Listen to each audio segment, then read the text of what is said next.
Bienvenue dans la revue de presse africaine. Au Mali, justice transitionnelle et réconciliation nationale. Le Mali s'inspire du modèle ivoirien, c'est le principal titre qui barre la une de APA News.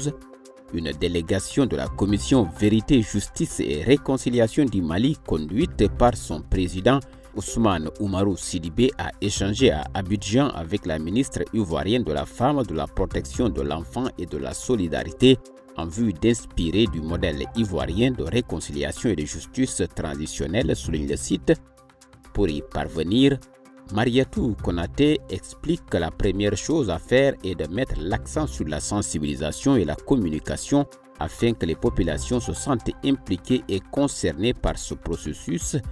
Explication qu'elle a donnée à ses hôtes, ajoutant qu'il faudrait associer l'ensemble des autorités, des associations de la société civile et surtout les partenaires au développement.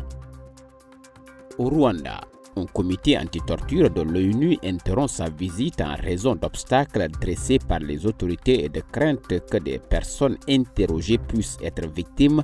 Slate Afrique, qui donne l'information, estime que cette décision est intervenue moins de 2 semaines après que l'ONG Human Rights Watch a déclaré avoir documenté 104 cas de personnes détenues illégalement, dont une majorité aurait été victime de torture, bastonnades, décharges électriques, simulacres d'exécution dans les centres de l'armée rwandaise entre 2010 et 2016.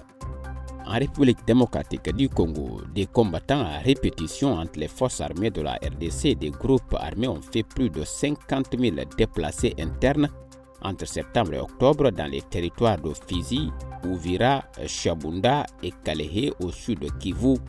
Selon Radio-Okapi.net, qui cite des humanitaires, des affrontements récurrents entre l'armée et les miliciens sont les causes principales de cette situation.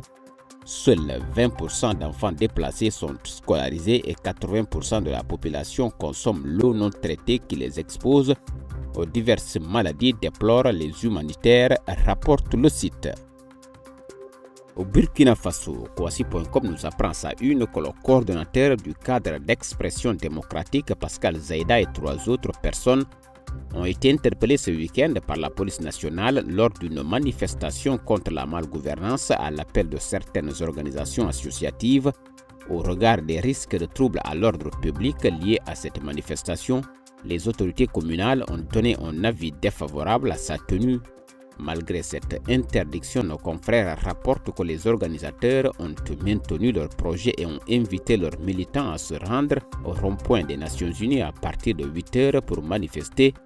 Nonobstant ces mesures de préservation de l'ordre, quelques manifestants, parmi lesquels Zaïda Pascal, qui s'était regroupé aux environs de la Maison du Peuple, ont par 3 fois forcé les barrages mis en place par la police. Et le site de préciser qu'une procédure judiciaire a été diligentée et les personnes interpellées seront conduites devant les autorités compétentes. Au Zimbabwe, pour terminer, scandale après la nomination de Mugabe comme ambassadeur de bonne volonté de l'OMS. L'information fait la une de VOA Afrique. L'Organisation mondiale de la santé avait demandé à Mugabe de servir comme ambassadeur de bonne volonté pour aider à lutter contre les maladies non transmissibles comme les attaques cardiaques et l'asthme en Afrique.